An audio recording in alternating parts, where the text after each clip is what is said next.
ഈ തദ്ദേശ പോരിലെ മുന്നണികളെല്ലാം തന്നെ അങ്കലാപ്പിലാണ്. പ്രവചനാതീതമാണോ കാര്യങ്ങൾ? ഏതാണ്ട് അങ്ങനെയാണ് പോകുന്നത്. പൊതുവെ പ്രവചനാതീതമാണ്. കാരണം ത്രികോണ മത്സരം പലയിടത്തും ശക്തമായി നടക്കും. പിന്നെ സ്ട്രെയിറ്റ് ഫൈറ്റ് നടക്കുന്നത് തന്നെ LDF UDF സ്ട്രെയിറ്റ് ഫൈറ്റ് നടക്കുന്നിടത്തും ഉഗ്രൻ പോരാട്ടമാണ് നടക്കുന്നത്. പ്രത്യേകിച്ച് ഇന്ന് നടക്കുന്ന വടക്കൻ ജില്ലകളിൽ 7 ജില്ലകളിൽ പോരാട്ടം വളരെ കനത്തതാണ്. അതിൽ തൃശ്ശൂർ, പാലക്കാട്, കാസർഗോഡ് ചില ഏരിയയിലാണ് BJPയും കൂടെ വന്ന് ത്രികോണം നല്ല രീതിയിൽ നടക്കുന്നത്. എന്നാൽ മലപ്പുറം, കോഴിക്കോട്, കണ്ണൂർ, വയനാട് ഭാഗങ്ങളിൽ ഒക്കെ പാലക്കാടിൻ്റെയും പല ഭാഗങ്ങളിലും സ്ട്രെയിറ്റ് ഫൈറ്റ് തന്നെയാണ് നടക്കുന്നത്. BJP കോൺഗ്രസും CPM തമ്മിൽ UDFും LDFുമായിട്ടുള്ള ഫൈറ്റ് വളരെ ശക്തമായി നടക്കുന്നുണ്ട്. അതുകൊണ്ട് തന്നെ പോളിംഗ് വളരെ ശതമാനം ഉയർന്നിട്ടുണ്ട്. 1 മണിക്കകം 50%-ലധികം പോളിംഗ് പലയിടത്തും നടന്നു കഴിഞ്ഞിരിക്കുന്നു. 50.9% വരെ പോളിംഗ് നടന്ന സ്ഥലങ്ങൾ 1 മണിക്കകം. ഇനി 6 മണി വരെ സമയമുണ്ട്. അപ്പോൾ ഇനി പോളിങ്ങിന് ഇഷ്ടംപോലെ സമയം ഇനിയും കിടപ്പുണ്ട്. ഏതാണ്ട് 604 ലോക്കൽ സെൽഫ് ഗവൺമെൻറ്റുകളിലേക്കായിട്ട് 38,994 സ്ഥാനാർത്ഥികളാണ് മത്സരിക്കുന്നത്. വളരെ വാശിയുള്ള മത്സരമാണ്. ചില്ലറ പോരാട്ടമല്ല. പക്ഷേ ഈ പോളിംഗ് ശതമാനം കുറഞ്ഞതിനകത്ത് CPMും വല്ലാത്തൊരു ആശങ്കയിൽ നിൽക്കുന്നു. അതെ, അത് വടക്ക് സംസ്ഥാനങ്ങളിൽ, തെക്കൻ സംസ്ഥാനങ്ങളിൽ പോളിംഗ് ശതമാനം കുറഞ്ഞിട്ടുണ്ട്. ഇപ്പോഴത്തെ ലേറ്റസ്റ്റ് കണക്ക് 70.9% പോളിംഗ് ഈ തെക്കൻ സംസ്ഥാനങ്ങളിലും ഉണ്ടായിട്ടുണ്ടെന്നാണ്. എന്നാലും ഒരു 3%, 2.5%, 3% പോളിംഗ് കുറവ് ഉണ്ടായിട്ടുണ്ട്. അപ്പോൾ അതാരെ തുണയ്ക്കും, ആരെ ദോഷപ്പെടുത്തുമെന്നൊന്നും പറയാൻ പറ്റില്ല. കാരണം ചെറിയ ഭൂരിപക്ഷത്തിനാണ് പലയിടത്തും സ്ഥാനാർത്ഥികൾ ജയിച്ചു വരാൻ സാധ്യത തവണ. വലിയ ഭൂരിപക്ഷമൊന്നും വരില്ല. അപ്പം 100 വോട്ട്, ചിലപ്പോൾ 50 വോട്ട്, ചിലപ്പോൾ 5 വോട്ട്. ഇപ്പം നമ്മൾ കഴിഞ്ഞ തവണ ഇന്ന് ശബരിനാഥ് മത്സരിക്കുന്ന കവടിയാറൊക്കെ 1 വോട്ടിനാണ് കഴിഞ്ഞ തവണ BJP തോറ്റത്. അപ്പം അങ്ങനെയൊക്കെയുള്ള സ്ഥലങ്ങൾ ഇനി ഒരുപാട് വരാൻ പോവുകയാണ്. അതുകൊണ്ട് പ്രവചനാതീതം എന്ന് പറഞ്ഞത് സത്യത്തിൽ പ്രവചനാതീതം തന്നെയാണ്. ഒരു ഏജൻസിക്കും അത് ക്ലിയറായിട്ട് നമുക്ക് പറയാം. ഈ പാർലമെൻറ്റ് ഇലക്ഷനൊക്കെ ആണെങ്കിൽ നമുക്ക് പിന്നെയും കുറേ പറയാം. അസംബ്ലി ഇലക്ഷനും ഒരുവിധം നമുക്ക് പറയാം. കാരണം അതൊരു സാമ്പിൾ എടുത്തൊക്കെ പറയാൻ കഴിയും. പക്ഷേ ഇത് വളരെ മൈന്യൂട്ടായിട്ട് 23,600 ചില്ലുവാനും സ്ഥലങ്ങളിൽ മത്സരം നടക്കുമ്പോൾ, അതും ത്രികോണമായിട്ട് നടക്കുമ്പോൾ, അതിലേക്ക് ഇങ്ങനെ വേർതിരിച്ച് ഇവിടെ LDF ആണ്, ഇവിടെ UDF ആണെന്നൊക്കെ നമുക്കിങ്ങനെ പറയാമെന്നല്ലാതെ അതിൻ്റെ ഒരു യഥാർത്ഥ പിക്ചർ തന്നെ നൽകുന്നതിന് വളരെ ബുദ്ധിമുട്ടുള്ളൊരു സന്ദർഭമാണിപ്പോൾ. അല്ല, ഇതിനകത്ത് വേറെ കാര്യമുണ്ട്. ഈ BJPയുടെ ഒരു കടന്നുകയറ്റമാണ് ഇവർക്ക് പിന്നെ കൂടുതൽ അങ്കലാപ്പ് ഉണ്ടാക്കുന്നത്. BJPയുടെ കടന്നുകയറ്റം മാത്രമല്ല, BJPയുടെ കടന്നുകയറ്റം ന്യൂനപക്ഷങ്ങളിലേക്കും കൂടെ ചെന്നിരിക്കുന്നു. പ്രത്യേകിച്ച് ക്രിസ്ത്യൻ വിഭാഗങ്ങളിലേക്ക് കൂടെ ചെന്നിരിക്കുന്നു എന്നുള്ളതാണ് വളരെ അങ്കലാപ്പിലുണ്ടാക്കുന്ന പ്രശ്നം. അതെങ്ങനെ പ്രതിഫലിക്കുക, എത്ര % വരെ ഇങ്ങ് പോയിട്ടുണ്ടെന്നുള്ളതാണ് നോക്കാനുള്ളത്. അതായത് കോൺഗ്രസിൻ്റെ UDFിൻ്റെ ബേസ് വോട്ടെന്ന് പറയുന്നത് ക്രിസ്ത്യൻ വോട്ടുകളാണ്. അത് എത്രത്തോളം ഇപ്പുറത്ത് പോയിട്ടുണ്ടെന്നുള്ളത് ഈ 7 തെക്കൻ സംസ്ഥാനങ്ങളിലെ വെട്ടിപ്പൊട്ടിച്ചാലേ അറിയാൻ പറ്റുള്ളൂ. അത് UDFിനെ വളരെ ആശങ്കപ്പെടുത്തുന്നുണ്ട്. അതൊരു വലിയ ഘടകമാണ്. അപ്പോൾ BJPയുടെ മുന്നേറ്റമല്ല ശരിക്കും, BJPയുടെ സ്ഥിരമുള്ള മുന്നേറ്റത്തിനൊപ്പം അവരൊരു ഹോപ്പ് ജമ്പ് എന്ന് പറയില്ലേ, 2 കാല് കുത്തി ഒന്നുകൂടെ ചാടുന്ന പോലത്തെ ഒരു ചാട്ടം കൂടി ഇപ്പോൾ ചാടിയിരിക്കുകയാണ്. അതാണ് ഈ ന്യൂനപക്ഷങ്ങൾക്കിടയിൽ, പ്രത്യേകിച്ച് ക്രിസ്ത്യാനികൾക്കിടയിൽ. അതേസമയം മുസ്ലിങ്ങൾക്കിടയിലുള്ള ഒരു അവേർഷൻ കുറയ്ക്കാനും അവർ കഴിഞ്ഞിട്ടുണ്ട്. ഒരു അവമതിപ്പ് പണ്ടുണ്ടായിരുന്നത് വളരെയധികം കുറയ്ക്കാൻ കഴിഞ്ഞിട്ടുണ്ട്.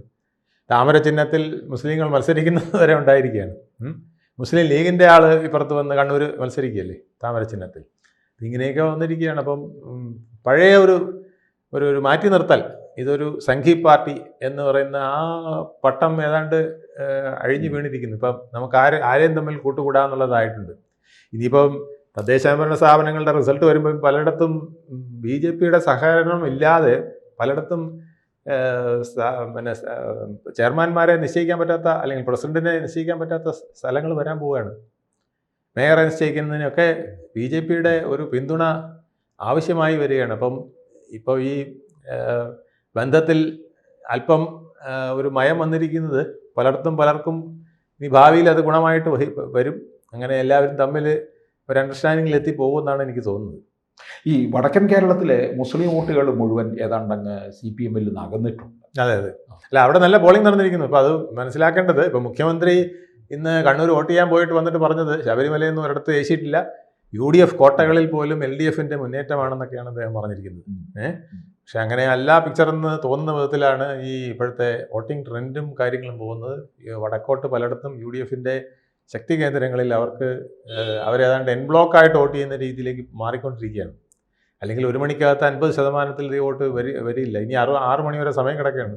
കനത്ത പോളിംഗ് മലപ്പുറം പോലുള്ള കോഴിക്കോട് പോലുള്ള സ്ഥലങ്ങളിലൊക്കെ വയനാടൊക്കെ നടക്കാൻ സാധ്യതയുണ്ടെന്നുള്ളതാണ്. വയനാട് ചിലപ്പോൾ കുറഞ്ഞേക്കും, കാരണം വയനാട് കുറേ പ്രശ്നങ്ങളൊക്കെ നിൽക്കുന്നുണ്ട്, ചിലപ്പോൾ വലിയ വ്യത്യാസം വരും. പക്ഷേ കാസർഗോഡ്, കോഴിക്കോട്, പിന്നെ മലപ്പുറം, പാലക്കാടൊക്കെ ശക്തമായ പോളിംഗ് നടക്കാനുള്ള സാധ്യതയാണ് ഇപ്പോഴത്തെ ഈ ട്രെൻഡ് വെച്ച് കാണുന്നത്. ഇപ്പോൾ ഉച്ചവരെയുള്ള ഫലം 50 കടന്നെങ്കിൽ ഇനി കിടക്കുന്ന സമയങ്ങളുണ്ടല്ലോ, 5-6 മണിക്കൂർ, അതിലേക്ക് ഒരുപാട് വോട്ടുകൾ എത്തും എന്ന് തന്നെയാണ് തോന്നുന്നത്. ഈ വടക്കൻ കേരളത്തിൽ മുസ്ലിം വോട്ടുകൾ CPM-ൽ നിന്ന് ധാരാളം അകന്നിട്ടുണ്ടെങ്കിൽ തെക്കൻ കേരളത്തിൽ വന്നിട്ട് ഹൈന്ദവ വോട്ടുകളാണ് CPM-ന് നഷ്ടപ്പെട്ടിരിക്കുന്നത്. അതാണ് CPM-നെ കൺസേണിലാക്കുന്നത്. ഹൈന്ദവ വോട്ടുകൾ ഒരുപാട് നഷ്ടപ്പെട്ടിരിക്കുന്നു രണ്ട് കൂട്ടർക്കും. കോൺഗ്രസിന് നഷ്ടപ്പെട്ടിട്ടുണ്ട്, പിന്നെ CPM-ന് നഷ്ടപ്പെട്ടിട്ടുണ്ട്. അതിൽ കൂടുതൽ കോൺഗ്രസിനാണെന്നുള്ളതാണ് CPM-ന്റെ ഒരു ആശ്വാസം. അതുകൊണ്ട് ഞങ്ങൾ ചിലയിടത്തൊക്കെ ഇപ്പോഴും ജയിച്ച് നിൽക്കും എന്ന് കരുതുന്നവരുണ്ട്. വലിയ ത്രികോണം നടക്കുന്നിടത്ത് ചിലയിടത്ത് അങ്ങനെ നോക്കുമ്പോൾ ഞങ്ങൾക്കാണതിൽ മേൽക്കൈമ എന്ന് പറയുന്നുണ്ട്. പക്ഷേ അതിൽ വേറൊരു ദോഷം വന്നിട്ടുണ്ട്. പണ്ട് CPM-ന് കിട്ടിയിരുന്ന ക്രിസ്ത്യൻ മുസ്ലിം വോട്ടുകളിലും കുറവ് വന്നിരിക്കുന്നു. പ്രത്യേകിച്ച് മുസ്ലിം വോട്ടുകളിൽ വലിയ കുറവ് വന്നിട്ടുണ്ട്. ഇപ്പം അതെല്ലാം ഇപ്പോൾ UDFിലേക്കാണ് പോയിരിക്കുന്നത്. അതുകൊണ്ടാണ് തിരുവനന്തപുരത്ത് LDFന് 51-ൽ നിന്ന് താഴോട്ട് 31 വരെ പോകാമെന്ന് പറയുന്ന സാഹചര്യമുള്ളത്. 35-ൽ നിൽക്കുമെന്നാണ് പൊതുവെ പറയുന്നതെങ്കിലും 31 വരെ പോകാമെന്നും പറയുന്നുണ്ട്. അപ്പോൾ അത്രയ്ക്ക് വലിയ ഒരു പതനം ഇവിടെ സംഭവിക്കുമെന്നുള്ളത് നമുക്ക് ഇനി കണ്ടറിയേണ്ടിയിരിക്കുന്നു. തിരുവനന്തപുരത്ത് ഏതാണ്ട് ഒരു 80, 100-ൽ ഇപ്പോൾ 101-ൽ 1 മാറ്റി വെച്ചു ഇലക്ഷൻ. ബാക്കി 100-ൽ 80 വാർഡിലും ഭയങ്കരമായ ശക്തമായ ഫൈറ്റാണ്. അതിൽ 10 വാർഡിൽ അവസാനത്തെ വോട്ട് വരെ ഉണ്ടെന്ന് പറയാൻ പറ്റില്ല. 10 വാർഡുകളിൽ വേറൊരു 10 വാർഡും അതുപോലത്തെ ടൈപ്പ് ഫൈറ്റ്, 20 എണ്ണം നമുക്ക് ശക്തമായ ഫൈറ്റ് നടക്കുന്നിടത്ത് തന്നെയാണ്. ഇതിൽ തീരദേശങ്ങളിൽ അധികവും LDFനായിരിക്കും, UDFനായിരിക്കുമെന്നാണ് പറയുന്നത്. അപ്പോൾ കഴിഞ്ഞ തവണ തീരദേശം അധികവും LDFാണ് കൊണ്ടുപോയത്. ഇത്തവണ തിരിഞ്ഞാണ് വരിക. സിറ്റി മേഖലയിൽ BJPക്ക് മുൻതൂക്കം ഉണ്ടാകുമെന്നാണ് പറയുന്നത്. അപ്പോൾ കടകംപള്ളി, പിന്നെ നമ്മുടെ കഴക്കൂട്ടം, പിന്നെ അതുപോലെ തന്നെ പിന്നെ തിരുവനന്തപുരം കോൺസ്റ്റിറ്റ്യുവൻസി വരുന്ന ചില ഭാഗങ്ങൾ, ഇതൊക്കെ നേമത്ത് കഴിഞ്ഞ തവണത്തെ അത്രയും സീറ്റ് പിടിച്ചില്ലെങ്കിലും BJPക്ക് അവിടെയും മുൻതൂക്കം തന്നെ വരും എന്നാണ് പറയുന്നത്. അതേസമയം പിന്നെ വട്ടിയൂർക്കാവിൽ ഏതാണ്ട് 1:1:1 അടുപ്പിച്ച് പോകാനുള്ള സാധ്യതയുണ്ടെന്നും പറയുന്നു. കാരണം അവിടെ UDFും മോശമല്ലാതെ പെർഫോമൻസിലാണ് പോകുന്നത്. ഈ ലോക്സഭാ തെരഞ്ഞെടുപ്പിൽ തന്നെ നമ്മൾ കണ്ടതാണ് ഹൈന്ദവ വോട്ടുകൾ നന്നായിട്ട് BJPയിലേക്ക് പോയത്. തീർച്ചയായിട്ടും ഈ ശബരിമല വിഷയം ഇത്രത്തോളം കത്തി നിൽക്കുന്ന സമയത്ത് ഈ തെക്കൻ കേരളത്തിൽ നിന്നുള്ള ഹൈന്ദവ വോട്ടുകൾ നന്നായിട്ട് CPM-ൽ നിന്നാകുന്നിട്ടുള്ളത്. ശബരിമല പലരും പറയുന്ന പോലെ അത് പിന്നെ ഒരു വലിയ പ്രകടമായ വിഷയമല്ലെങ്കിലും ഉള്ളിൽ നേറുന്ന ഒരു വിഷയമാണ്. ആചാരലംഘനം പോലെയല്ല ഇത്. ആചാരലംഘനം വന്നപ്പം ആളുകൾ വെളിയിലിറങ്ങി, വൻ പ്രചരണമായിട്ട് വെളിയിലിറങ്ങി. പക്ഷേ ഇതതുപോലല്ല. ഇതിപ്പോൾ മോട്ടിച്ചുകൊണ്ട് പോയി ഇനിയിപ്പോൾ നമുക്കൊന്നും ചെയ്യാനില്ല, SITക്കോ അല്ലെങ്കിൽ പോലീസിനോ കോടതിക്കോ ആണ് ചെയ്യാനുള്ളതുകൊണ്ട് ആള് പുറത്തിറങ്ങിയിട്ടില്ല, പ്രചരണമായിട്ട് പുറത്തിറങ്ങിയിട്ടില്ല, പ്രകടനമായി പുറത്തിറങ്ങിയിട്ടില്ല. പക്ഷേ ഉള്ളിൽ വിങ്ങുന്നവർ ഒത്തിരി പേരുണ്ട്. അമർഷം വളരെയധികം പോയുന്നുണ്ട്. ആ അമർഷം അവർക്ക് പ്രകടിപ്പിക്കാനായിട്ട് വോട്ടല്ലാതെ മറ്റെന്തിരിക്കുന്നു? ചുമ്മാ ഡെസ്കിൽ അടിച്ചിട്ട് പോന്നാൽ പോരല്ലോ. ചിഹ്നത്തിൽ തന്നെ കുത്തി അത് പ്രകടിപ്പിക്കും എന്നുള്ളത് സംശയമില്ല. അത് പെട്ടിപ്പൊട്ടിക്കുമ്പോൾ അറിയാം. അപ്പോൾ അങ്ങനെ വരുമ്പോൾ CPM-ന് ഈ തദ്ദേശ തെരഞ്ഞെടുപ്പിലും ശബരിമല വിഷയം തിരിച്ചടി കിട്ടിയിട്ടുണ്ടെങ്കിൽ നിയമസഭയിൽ തിരുത്തേണ്ടി വരും. നിയമസഭയിൽ ഇനി സമയമില്ല. നിയമസഭയ്ക്ക് ഇനി സ്ഥാനാർത്ഥി നിർണയത്തിന് പോലും ഉള്ള സമയമില്ല. നോമിനേഷൻ കൊടുക്കാൻ 2 മാസമായിട്ട് ചിലപ്പോൾ കിട്ടുള്ളൂ. ആ അവസ്ഥയിലേക്കാണ് നമ്മൾ പോകുന്നത്. 2 മാസത്തിനകം നോമിനേഷൻ കൊടുക്കേണ്ടി വരും. ഇലക്ഷൻ ഡിക്ലെയർ ചെയ്യും. ഇപ്പോൾ ഫെബ്രുവരി അവസാനം ഇലക്ഷൻ ഡിക്ലെയർ ചെയ്യും, അല്ലെങ്കിൽ മാർച്ച് ആദ്യം ഇലക്ഷൻ ഡിക്ലെയർ ചെയ്യും. ഇലക്ഷൻ ഡിക്ലെയർ കഴിഞ്ഞാൽ പിന്നെ സമയമില്ല. അതിനു മുമ്പേ തിരുത്താം. പക്ഷേ തിരുത്തിയത് ജനങ്ങളിലെത്തണ്ടേ, അതിന് സമയമെടുക്കും. അപ്പം അതുകൊണ്ട് വളരെ ക്രൂഷ്യലാണ് ഇത് ഇത്തവണത്തേത്. പിന്നെ ഒറ്റ കാര്യമേ ഉള്ളൂ LDFന് ആശ്വാസം. ഞാൻ മുമ്പ് പറഞ്ഞ പോലെ ഈ ഒരു വലിയ വികാരം, ജനവിരുദ്ധ വികാരം അല്ലെങ്കിൽ ഗവൺമെൻറ് വിരുദ്ധ വികാരം ഇങ്ങനെ കുത്തിയൊലിച്ച് വന്ന് രണ്ടായിട്ട് വിഭജിച്ച് പോകുന്നു.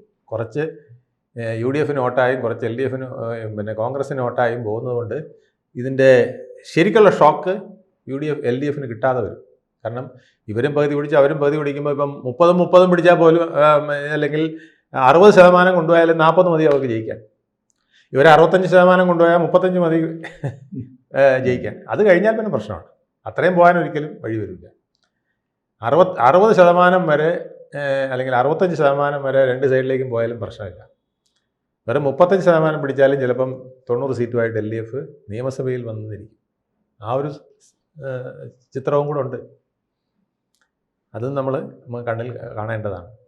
കൂടുതൽ വാർത്തകളും വിശേഷങ്ങളും നിങ്ങളിലേക്ക് എത്താൻ ABC മലയാളം സബ്സ്ക്രൈബ് ചെയ്യുക, ബെൽ ബട്ടണും അമർത്തുക.